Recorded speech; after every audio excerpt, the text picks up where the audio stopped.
don't teach them. They learn from listening. Nah, I'm not gonna curse around them. That's what I'm saying. Though. I don't be like, learn how to say fuck, F-U-C-K, fuck. Mom, this isn't like, that podcast. Why are you saying that? I mean, but it's an example. You don't teach kids to do that. They just do You could have said damn.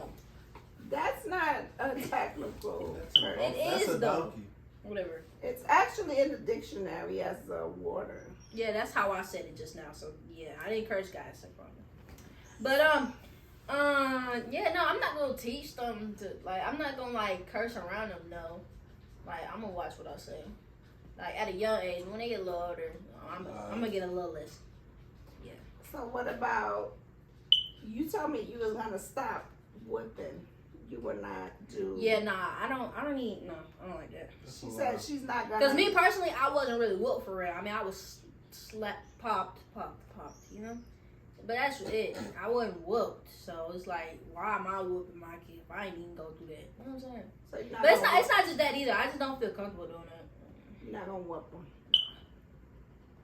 I gave her a scenario of like the kid saying I know you did that, and she was like, "Oh, I'm gonna pop him." It's not the same thing. And I was like, "Yeah, I want to see her not do it." No, it's not the same thing though. But it's different ways you could teach a kid to not do something again. You don't gotta just resort to whooping. You know, it's always verbal first, but some kids will really try. Nah, it's not just yelling or talking to them. It's like really like people get creative with how they discipline their children. Bribery. I'm gonna take your toys and stuff.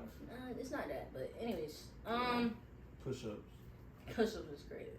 Yeah. They got military. I seen it on TikTok. They got a military one where they make them squat against the wall and hold their hands out or hold something in their hands. And this particular mother was making them hold chairs. And they was crying, I don't want to know. She said, put it down if you want to. And they were so scared to put the chair down. They were so scared to put that chair down. But they were shaking. They were literally like, they could barely hold that chair up. So that's a pretty good one, I would say, instead of beating them. I don't know. Another generational curse that I feel like I broke too is completing college. Like, my mom went to college, my dad went, but they didn't finish. And my dad went all the way to law school, and he didn't finish. I mean, shoot, that's law school. I understand. It's okay. Yeah. But we have brains in our family. That's one thing. All of us have, like, college background. So now my son got the college background. Yeah, I'm not going to have it. Hopefully my husband does, but I'm not. Not as of right now. That's how I feel right now. I don't know if that's going to change later on, but yeah. I feel like education in the slavery times was made for us to not, they didn't want colored people to be smart in no kind of way.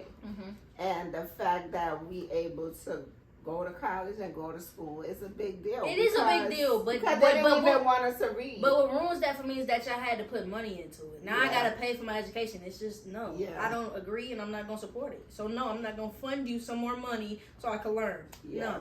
That's very true. And then a lot of people are in debt. Exactly. Like your life is harder now once you finish school because you had to pay. Like, no. Like, y'all making people's lives harder, and I don't like that. They got to pay it back all the way. Just so I can learn. Just so I can learn stuff that I... You can look up and you can learn all that information you need to. Yeah. But it's a thing, like, learning from an actual person than learning on your own. It is a thing. It's like church. Like, you can read the Bible all day, but somebody in church could break it down to you, like in a sense, so like for you to really know it. Bro, them college teachers hand you something and they tell you to do it, and that's how you do it. They don't really teach you. They do teach you. That's some great professors. Not very thoroughly, not all of them. It's some professors out there that's really passionate about what they do. So it's like they gonna make sure you get what I'm saying. That's you know that's some out of 1,000 teachers. Yeah. But you just don't downplay them like that because there's some out there.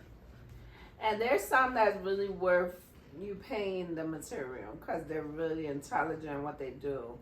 But I mean, it's just sad that we have to pay that back forever once you become an adult. Yeah, it's just not something I. But there's some states that are cutting it out. They're giving free education. New York City is starting. to be one of the states to allow children to go to college without having to pay. So it's gonna eventually be a thing, I think. I hope so. For my kids' sake, I hope it is. Cause yeah. What's another generational curse? Not living check to check. Oh, go ahead, Jamal. Jamal said not living check to check. He ain't break that yet. That's a good one. Yeah, but it's gotta be something you broke. But he's doing it. He's on the entrepreneurial path. He's been watching seminars. He's been paying for seminars. And he really wants to be an entrepreneur. Entrepreneurship is really hard. It's like, it looks so easy and everything, but it's one of the hardest things to do. It's really hard. Being an entrepreneur and being able to live off of that is really hard. Because you're going to have a lot of no's in the beginning. You're going to have a lot of failure in the beginning. You're going to have a lot of losing money in the beginning. But if you stick with it, you can become a billionaire. So that's a big thing. I wouldn't say I live check to check,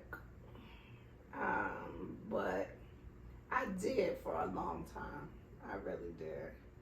I remember when we first moved to Georgia and working in the school system, we only got paid once a month. Mm-hmm. And I would get paid once a month every time when bills was due. And just having to be able to budget the money for the bills and everything and not be all the way broke for a whole month was really hard. I had to really know how to budget.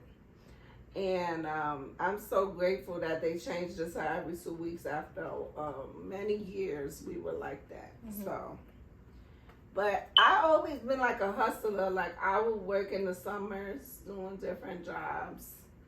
I just always try to find some way to make money, selling my toe pictures to, I do everything trying to get some money. So, but not everything. Calm down, because some of y'all be. But yeah, I'm a hustler. Like I always try to find outlets and outways to make some money. So I hope my kids get that hustle mentality.